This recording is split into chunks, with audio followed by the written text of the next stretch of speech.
Terima kasih saudara, Anda masih bersama kami di Sapa Indonesia Akhir Pekan. Polisi menangkap 3 pelaku pembunuhan perempuan yang jasadnya ditemukan dalam kondisi terborgol di Cisauk, Tangerang, Banten. 1 pelaku masih di bawah umur.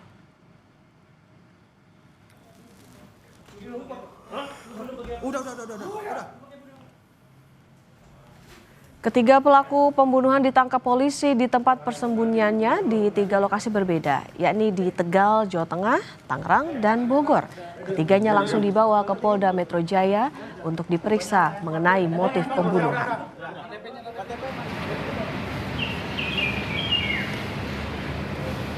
Dapat persesuaian pada pakaian korban sesuai dengan laporan orang hilang pada tanggal 7 Juli tahun 2025. Setelah kami mengetahui identitas tersangka, kami langsung bergerak menuju Tegal untuk mengamankan tersangka pertama dengan inisial R. Setelah itu kami melakukan pengembangan dan kami dapat mengantongi 2 tersangka lainnya, yaitu tersangka A yang merupakan anak berhadapan dengan hukum, yang dimana kami juga langsung mengamankan di Serpong. Kemudian tersangka terakhir yang berinisial I kami amankan di Kabupaten Bogor. Sebelumnya saudara, pada Rabu sore warga Kampung Cibogo di Kecamatan Cisauk, Tangerang dikejutkan dengan penemuan jenazah seorang perempuan di semak-semak. Jenazah ditemukan membusuk dengan tangan terborgol. Dari identifikasi diduga korban merupakan orang yang dilaporkan hilang pada 7 Juli. Jenazah kemudian dievakuasi ke Rumah Sakit Polri Kramat Jati untuk diotopsi.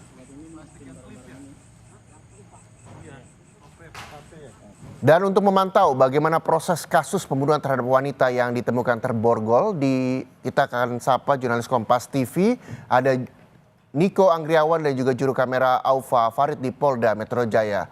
Niko, selamat pagi. Setelah ditangkap, bagaimana kelanjutan proses penyidikan pada para pelaku?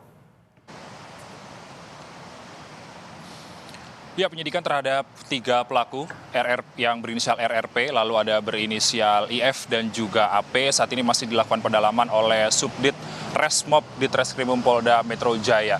Dan hingga saat ini masih belum ada keterangan lanjutan apakah nantinya ada motif-motif baru ataukah kemungkinan ada pelaku lain terkait dengan ditemukannya seorang jasad perempuan yang ditemukan terborgol di Desa Cibogo, Kecamatan Cisauk, Kabupaten Tangerang. Adapun kalau misalnya kita berbicara terkait dengan kronologi atau motif dari pelaku ini sudah diterangkan oleh Kepala Subbidang Penerangan Masyarakat Bidang Humas Polda Metro Jaya AKBP Ronald Simajuntak yang menyatakan bahwa awalnya Reza dan juga saudara bahwa kasus ditemukannya perempuan dengan jasad di borgol ini awalnya adalah masalah utang piutang karena pelaku yang berinisial RRP ini merupakan mantan pacar korban. Utang dengan nominal 1,1 juta rupiah ini menjadi latar belakang terjadinya pembunuhan terhadap korban. Awalnya RRP ini merasa sakit hati karena korban ini melakukan update status lewat WhatsApp, yang mana status tersebut ditujukan untuk menagih utang yang tidak dikunjung dibayar oleh RRP. Kemudian RRP yang merasa sakit hati ini merencanakan sebuah pembunuhan untuk korban, yang mana RRP ini menjanjikan utang sebesar 1,1 juta tersebut akan dibayar di rumahnya di kawasan Desa Cibogo, Kecamatan Cisauk, Kabupaten Tangerang. Dan pada malam itu, pada Senin 7 Juli 2025, korban bersama RRP datang ke rumah RRP. Lalu di rumah pelaku ini sudah ada 2 pelaku lain yang berinisial IF dan juga AP. Dan uang tidak kunjung dibayar, lalu kemudian korban ini izin untuk pulang.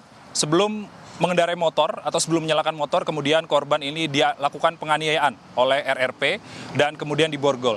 Dan lebih sadisnya lagi, Reza dan juga saudara, korban setelah diborgol ini diperkosa secara bergilir atau secara bergantian sebelum akhirnya dibunuh secara sadis dan kemudian jasadnya dibuang di kebun kosong di Desa Cibogo, Kecamatan Cisauk, Kabupaten Tangerang.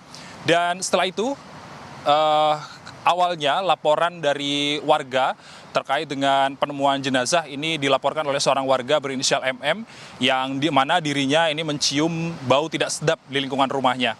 Dan kemudian setelah ditelusuri lebih lanjut oleh para warga, kemudian ditemukan jasad seorang wanita atau perempuan yang berusia sekitar 20 hingga 25 tahun dalam kondisi membusuk dan juga dalam keadaan terborgol. Dan hingga saat ini kita masih menunggu penjelasan dari polisi terkait dengan kasus ini. Sementara para pelaku diganjar oleh pasal 340 KUHP dan juga pasal 339 KUHP yang ancamannya pidana mati. Reza. Baik, terima kasih Niko Anggriawan dan juru kamera Aufa Farid dari Polda Metro Jaya atas informasinya.